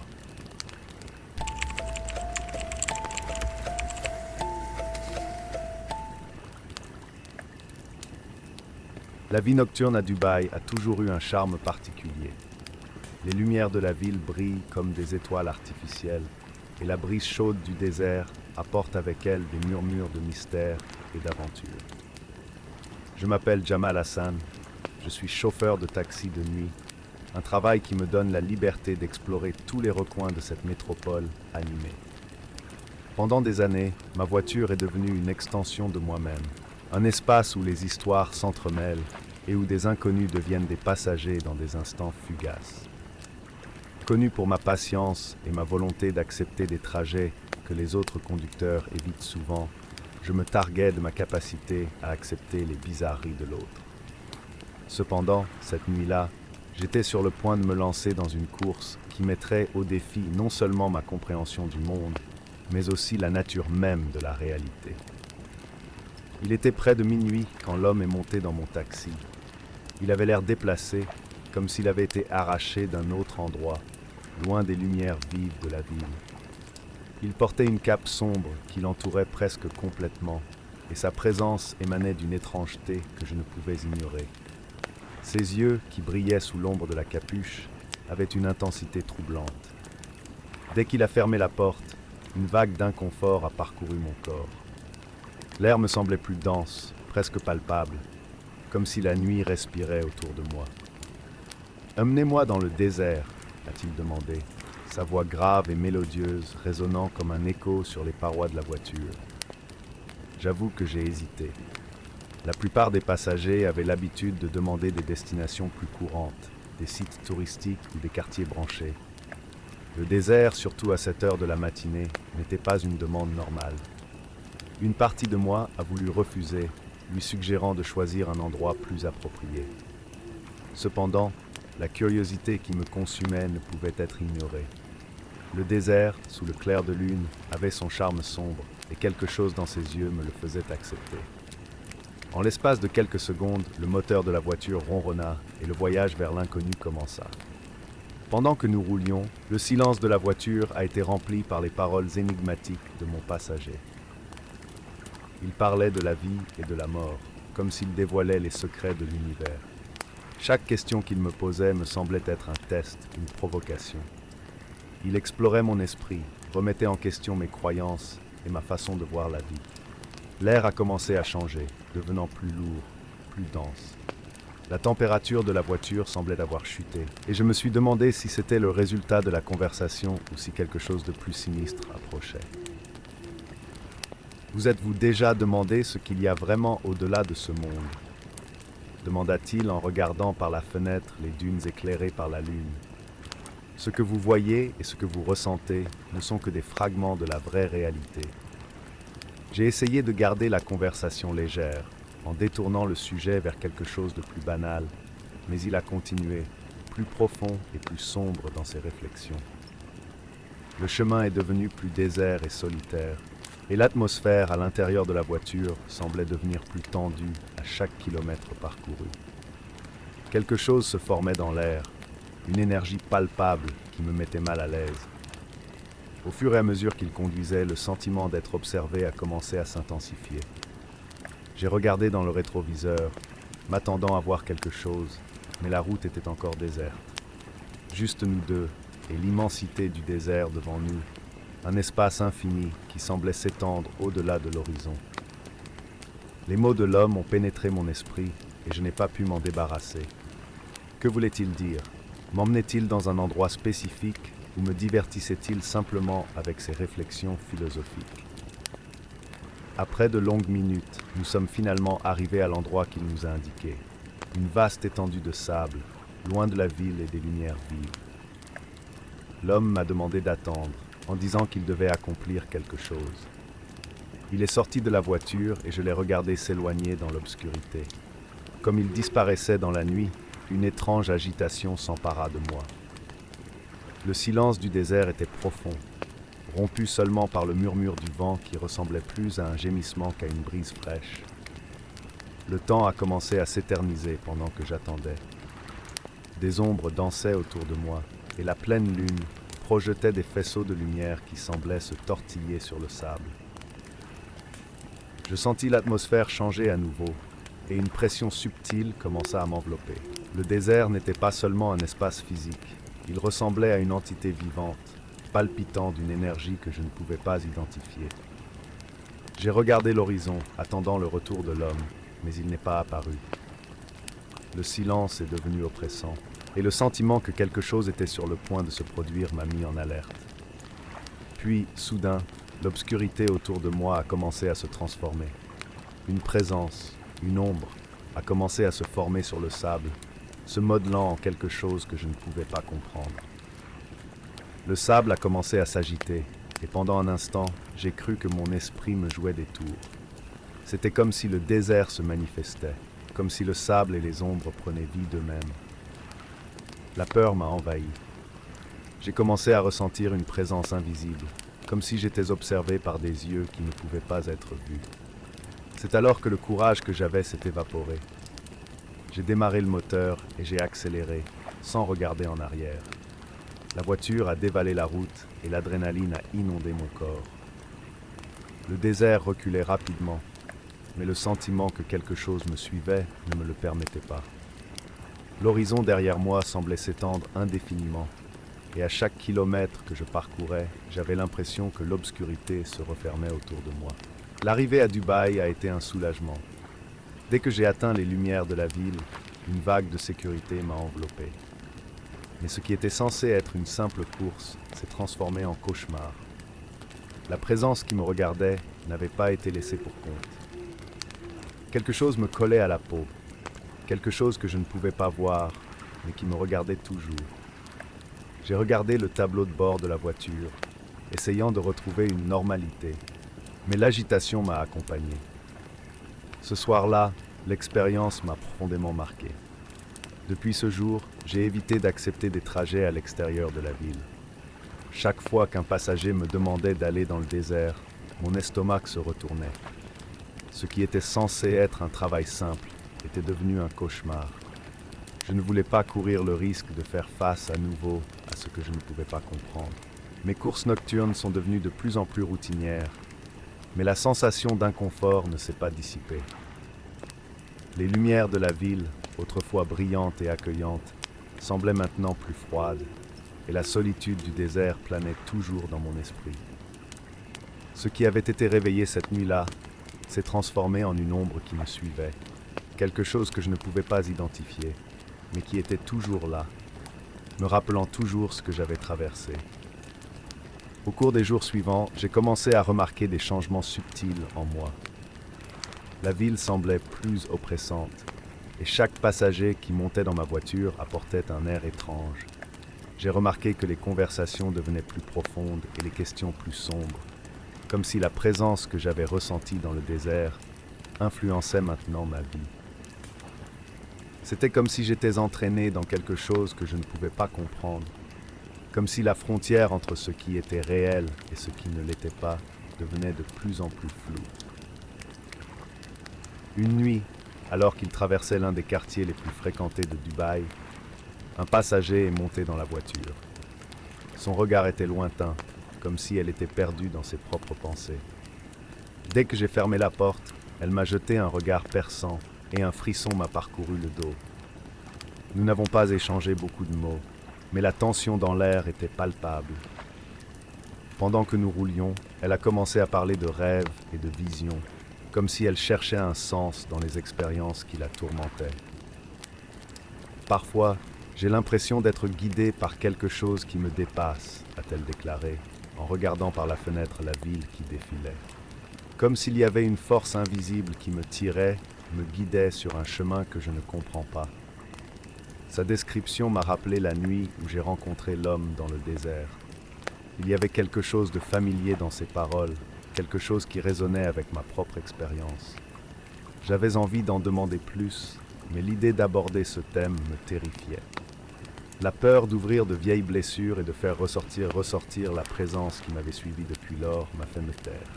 La course a continué, mais chaque mot qu'elle a dit semblait résonner en moi.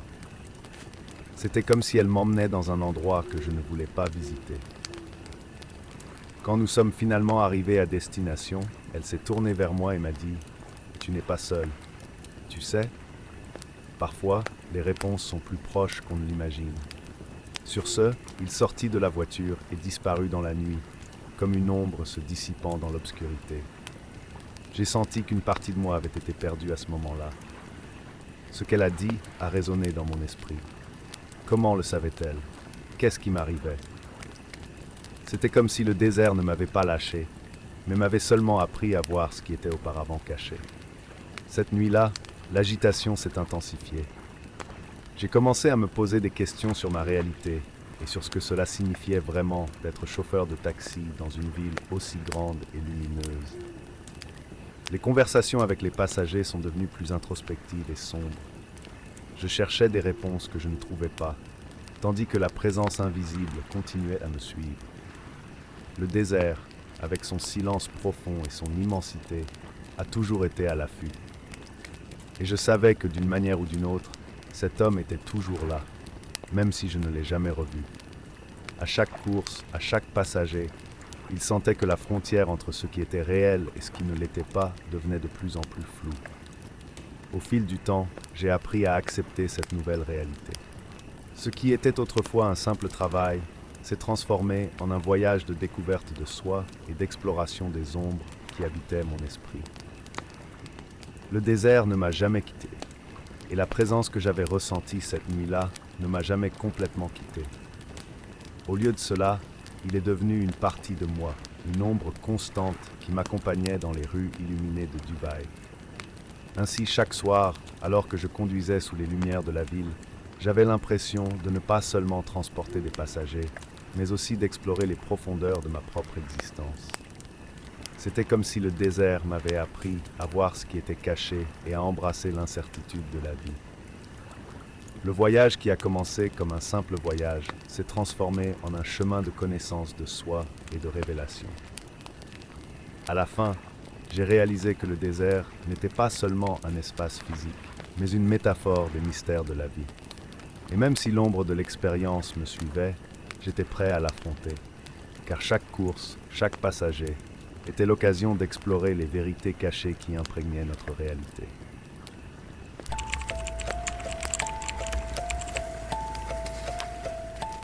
Hong Kong, avec ses lumières vives et ses rues animées, a toujours été ma maison. Je suis Sophia Liao, une conductrice de taxi qui connaît tous les méandres de cette ville frénétique. Mes journées sont souvent remplies de conversations avec les passagers, de la musique apaisante de la radio et du bruit des moteurs en mouvement. Aussi difficiles que soient les nuits, je me sens fort et confiant au volant. J'ai déjà été confronté à des situations tendues, mais rien ne pouvait me préparer à l'expérience que j'allais vivre. C'était une nuit chaude et humide. L'air était lourd de l'odeur de la nourriture de rue et de la clameur lointaine de la vie nocturne. Après une course tranquille, j'attendais un nouvel appel quand un homme est monté dans mon taxi. Il était grand, avec une expression tendue et des yeux qui semblaient lourds d'inquiétude. « Allez de Mott Street, vite », dit-il, sans autre explication. Dans le ton de sa voix, il y avait un mélange d'urgence et de désespoir. Alors que je filais vers la ruelle, un sentiment d'inconfort a commencé à m'envelopper. C'était comme si quelque chose était sur le point de se produire, et cette intuition s'est réalisée lorsque l'homme a sorti une arme et l'a pointée sur moi. Fuyez! Ils sont après moi! Son regard était frénétique et l'adrénaline traversait mon corps. Ce qui était censé être une simple course est devenu une lutte désespérée pour la survie. Mon cœur battait la chamade alors que j'essayais de gérer la situation. « Qu'est-ce que tu veux de moi ?» demandai-je, essayant de rester calme, mais la tension dans ma voix était indéniable. « Conduisez, ne posez pas de questions !» a-t-il crié, sa voix résonnant dans le petit espace exigu du taxi. En dessous de moi, le moteur rugissait lorsque j'appuyais sur l'accélérateur, plongeant dans les rues sombres et sinueuses de Hong Kong. Alors que nous accélérions, j'ai remarqué que des voitures inconnues commençaient à apparaître derrière nous. Ils s'approchaient rapidement, comme des ombres dans une nuit sans lune. Qui sont-ils ? Mon esprit a crié, mais je n'ai pas eu le temps de réfléchir. L'instinct de survie m'a envahi. J'avais besoin de me débarrasser de ces poursuivants, mais la pression montait. La ville, normalement un labyrinthe familier, s'est transformée en champ de bataille. « Tourne à gauche !» ordonna-t-il, sa voix fendant l'air tendu. J'ai fait ce qu'il m'a dit, espérant que le virage soudain m'offrirait une sorte d'avantage. Le taxi a basculé, alors que je luttais pour garder le contrôle, et la montée d'adrénaline a rendu tout plus intense. Les voitures qui nous suivaient semblaient également déterminées à ne pas nous laisser nous échapper, comme si sa vie était en jeu, et semble-t-il, le mien aussi. Chaque feu rouge que nous franchissions semblait être un test, chaque virage une nouvelle menace. La ville vibrait autour de nous, mais j'étais dans une bulle de pure tension. Pourquoi êtes-vous persécuté ? Qu'avez-vous fait ? La colère et la peur ont commencé à se mêler en moi, et le besoin de réponse est devenu insupportable. Continuez à conduire, ils ne s'arrêteront pas. Il commençait à devenir agressif, et le bruit du cliquetis de l'arme m'a rappelé qu'il avait du pouvoir sur ma vie. Je ne suis pas un criminel, je ne veux pas m'impliquer dans ça. Ma voix tremblait, mais il ne semblait pas s'en soucier. Son expression était celle de quelqu'un qui en savait plus qu'il n'était prêt à révéler. Au fur et à mesure que la poursuite se poursuivait, je me suis rendu compte que la situation était bien au-delà de ce que j'avais imaginé. Non seulement il était en fuite, mais la façon dont il parlait de ses poursuivants, les petits indices qu'il laissait tomber, m'ont fait me demander s'il n'y avait pas un plan plus grand en jeu, quelque chose que je ne pouvais pas comprendre. « Faites une embardée vers la droite. Vite !» Il a crié de nouveau et j'ai hésité un instant. La direction était claire, mais son désespoir était contagieux. J'ai fait le virage et à ma grande surprise, j'ai trouvé une rue sans issue. « Tu m'as amené ici, que veux-tu » J'ai crié alors que la panique grandissait. Il était sur le point de parler quand j'ai remarqué les phares des voitures qui nous suivaient. C'était un piège, une dernière tentative d'évasion. Le cœur dans la gueule, j'ai fait une manœuvre rapide et j'ai redescendu la rue vers le dédale de ruelles que je connaissais si bien. La course a continué et je devais trouver un moyen de me débarrasser de lui. « Tourne ici !» Il m'a indiqué et, avec un mélange d'hésitation et de désespoir, j'ai suivi ses instructions.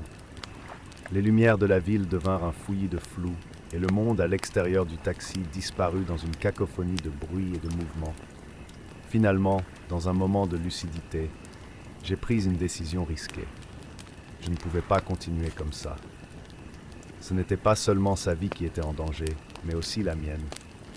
Avec une manœuvre audacieuse, j'ai pris un raccourci, me détournant vers un quartier plus isolé de la ville, loin des lumières et de l'agitation. C'était ma seule chance. « Où m'emmènes-tu » L'homme commençait à s'agiter. Je n'ai pas répondu. J'ai juste roulé plus vite, en me concentrant sur la route devant moi et en essayant de rester calme. Mon esprit était une tempête de doutes et de questions, mais à ce moment-là, la seule chose qui comptait était de m'échapper. Finalement, je suis arrivé dans un endroit plus éloigné, une zone abandonnée et sombre. La peur commençait à se transformer en espoir, mais l'homme ne s'était toujours pas calmé. Il m'a regardé avec un mélange de soulagement et de colère. « Maintenant, tu dois m'aider !» dit-il, et l'arme était toujours dans sa main. « Ils sont toujours après moi. Je ne peux pas t'aider. Je veux juste que tu descendes de mon taxi. » Ma voix était ferme. Sur un coup de tête, j'ai ouvert la porte du taxi, le faisant partir. La confrontation a été rapide et déroutante. Il a hésité un instant, et dès qu'il est parti, j'ai appuyé sur l'accélérateur et je suis parti, le cœur battant. Alors que je m'éloignais de ce cauchemar, l'adrénaline a commencé à se dissiper, laissant place à une terreur profonde, profondément enracinée. J'étais libre, mais les images de la poursuite, de l'homme et de l'arme sont restées gravées dans mon esprit. Dans les jours qui ont suivi, l'expérience a commencé à se transformer en un fantôme constant. Chaque fois qu'il faisait nuit et que je me préparais à conduire, la peur s'emparait de moi. Les rues de Hong Kong, autrefois animées et accueillantes, semblaient aujourd'hui oppressantes et menaçantes. J'ai développé une phobie de la conduite de nuit, chaque virage et chaque lumière me semblant être un souvenir de cette course folle. L'esprit libre que j'ai toujours eu, la confiance que j'ai portée au volant, ont été marqués par le traumatisme de cette nuit-là. L'expérience m'a laissé avec un désir incontrôlable de ne plus jamais revivre ce cauchemar. La vie continuait, mais l'écho de cette poussée terrifiante résonnait dans tous les aspects de mon existence. Je savais que la ville était grande et pleine de secrets, et que cette nuit-là n'avait révélé qu'une petite partie de ce qui pouvait être caché dans l'ombre. Il y avait autre chose à Hong Kong, et j'étais maintenant conscient du danger qui pouvait surgir à tout moment, comme une ombre tapie, prête à me saisir une fois de plus.